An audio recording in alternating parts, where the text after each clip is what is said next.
ប្រធានបទរបស់យើងថ្ងៃនេះនិយាយអំពីថ្លើមមានសំណួរមួយសួរថា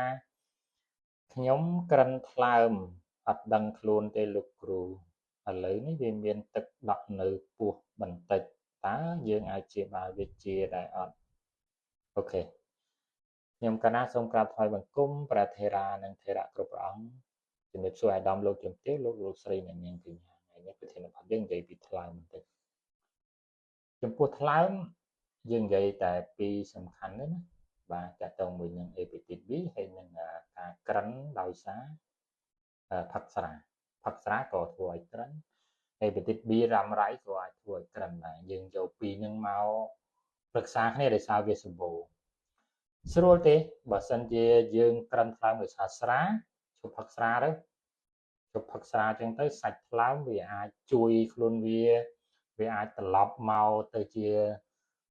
វាមិនបានទាំងអស់ទេប៉ុន្តែវាអាចជួយច្រើនដល់50-60% ចឹងទៅវាជួយខ្លួនវាយើងមិនបាច់ប្រើថ្នាំក៏បានដែរវានឹងជួយត្រឡប់មកវិញកុំឲ្យតែយើងថែមវាត្រង់ស្រួលខ្លួនបន្តិចក៏ផឹកស្រាវិញអញ្ចឹងណាអត់បានទេស្រាសំបីតែផឹកស្រាក្រហមមកអឹកពីរអឹក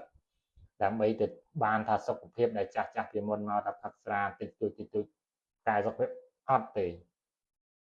ឲ្យសារជាតិចាចូលខ្លួនប្រឈមជាមួយនឹងធ្វើឲ្យថ្លើមកាន់តែធ្ងន់ធ្ងររឿងក្រិនហ្នឹងឯងយើងឈប់ផឹកស្រាទៅឈប់រហូតទៅកាន់តែល្អប្រពន្ធកូនសប្បាយចិត្តផងឈប់រហូតហើយថ្លើមហ្នឹងវាអាច reversible ត្រឡប់មកខ្លួនវាតិចហើយយើងប្រើថ្នាំជំនួយតិចតួចទៅហើយបើក្រិនថ្លើមដោយសារ hepatitis B តើតើជាមួយនឹង hepatitis B ភាគច្រើនគឺជំងឺរ៉ាំរ៉ៃយូរដែលយើងអត់ដឹងណាលោតតែចេញរោគសញ្ញាយើងទៅពិនិត្យមើលវាដឹងក្រិនថ្លើមហើយយើងត្រូវប្រើថ្នាំដើម្បីសម្លាប់មេរោគ hepatitis B ហ្នឹងទៅ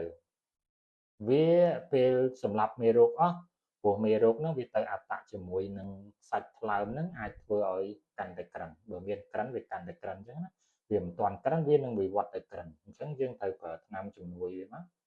ជំនួយសាច់ថ្លើមតិចតួចទេប៉ុន្តែសំខាន់យើងសម្លាប់មេរោគហ្នឹងទៅអស់មេរោគហ្នឹងទៅថ្លើមហ្នឹងវាត្រឡប់មកវិញបានដូចនៅតិចតួចដូចសំណួរគាត់នេះអាចត្រឡប់មកវិញបានវាមិនទាន់ធ្ងន់ធ្ងរពេកទេណាអត់ទាន់ធ្ងន់ធ្ងរទេអញ្ចឹងយើងអាចឈប់មកផឹកស្រាមកពីផឹកស្រាយើងឈប់ផឹកទៅហើយបើមានថ្លើម hepatitis B យើងត្រូវតែព្យាបាលថ្លើម hepatitis B នឹងឲ្យអស់មេរោគមកវានឹងជួយបានមកវិញគ្រាន់តែវាដំណាក់កាលវាយូរអញ្ចឹងណាហ្នឹងហើយតែវានឹងជួយមកវិញបានវាអាចច្រើនភាគរយវាមកជួយឲ្យសាច់ថ្លើមមកល្អបានណាឆ្លើយខ្លីៗប្រធានបទរបស់